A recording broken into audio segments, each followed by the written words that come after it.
निकै महत्वाकांक्षी चीन नेपाल रेलमार्ग परियोजनाको कामलाई तीव्र गतिमा अगाडि बढाउने सहमति भएको छ।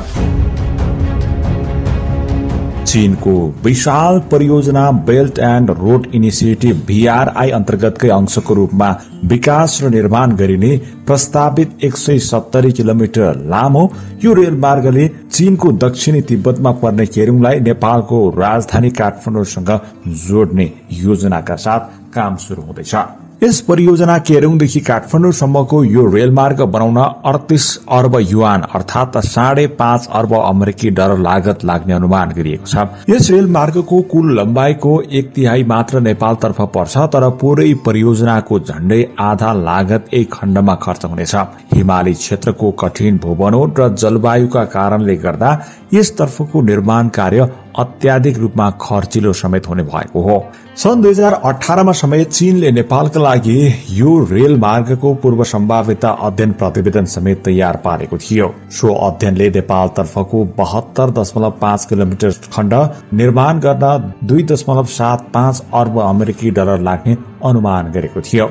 निकै अग्ला र संवेदनशील हिमालय श्रृंखला पार गर्नुपर्ने भएकाले नेपाल चीन रेलमार्ग प्राविधिक रूपमा विश्वकै सबैभन्दा कठिन समेत हुनेछ, तर प्रविधिमा चीनले हासिल गरेको दक्षताका कारण यो सम्भव छ, किनभने उनीहरूले प्रस्तावित नेपाल चीन रेलमार्ग भन्दा अझ बढी उचाइमा तिब्बतमा रेलमार्गहरू निर्माण गरिसकेका छन्। चीनको दक्ष प्राविधिक र प्रविधिमा आएको ठूला उलटफेरका कारण चीनले निकै कठिन क्षेत्रमा समेत यसअघि नै रेलमार्ग निर्माण गरिसकेको छ, जसको उदाहरणको रूपमा चीनले तिब्बतका निकै उचाइमा रहेका अग्ला हिमालका फेदहरूबाट समेत चीनले रेलमार्ग निर्माण गरिसकेको छ।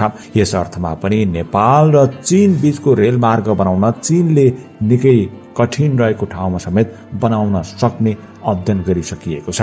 चीन भ्रमणका क्रममा नेपालका प्रधानमन्त्री पुष्पकमल दाहाल प्रचण्डले समेत नेपाल चीन रेल परियोजना नेपालीहरूको साझा सपना भएको समेत बताइसकेका छन्।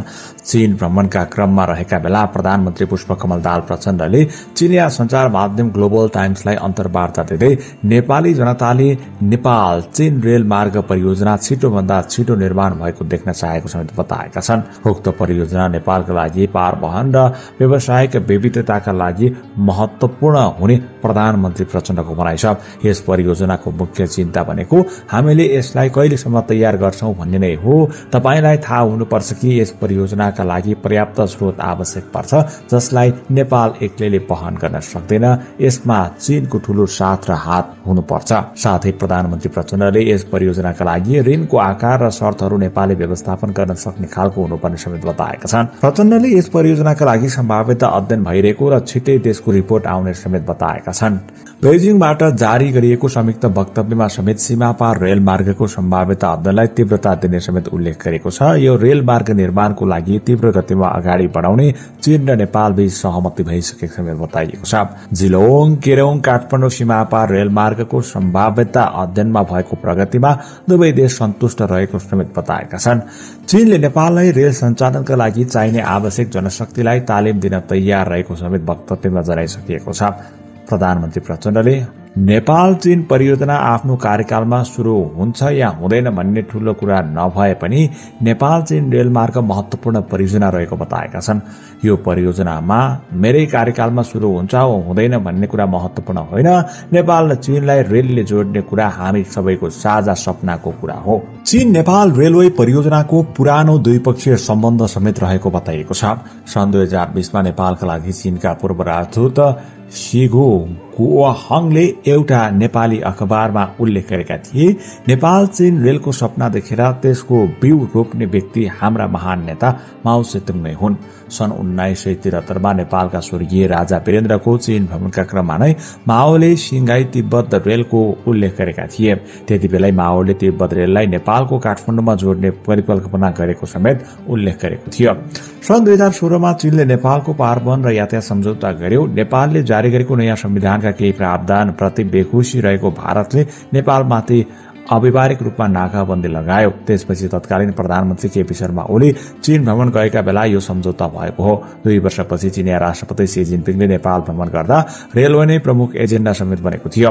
गत मार्चमा चीनका विदेश मन्त्री वाङ यीले नेपाल भ्रमण गर्दा समेत रेलवे परियोजना प्रति चीनको चासो दोहोर्याएका थिए। त्यसको 4 महिनापछि सम्भावित अध्ययनको लागि सहयोगको घोषणा समेत गरेका थिए।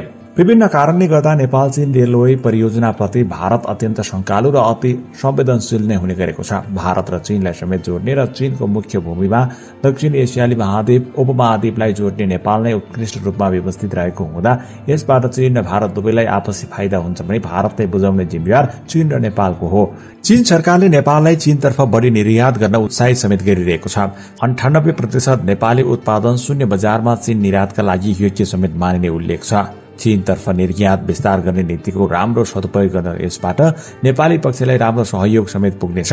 चीनको विशाल परियोजना belt and road initiative BRI अन्तर्गतकै अंशको रूपमा विकास र निर्माण गरिने प्रस्तावित 170 किलोमिटर लामो यो रेलमार्गले चीनको दक्षिणी तिब्बतमा पर्ने केरुङलाई नेपालको राजधानी काठमाडौँसँग जोड्ने योजनाका साथ काम शुरू हुँदैछ।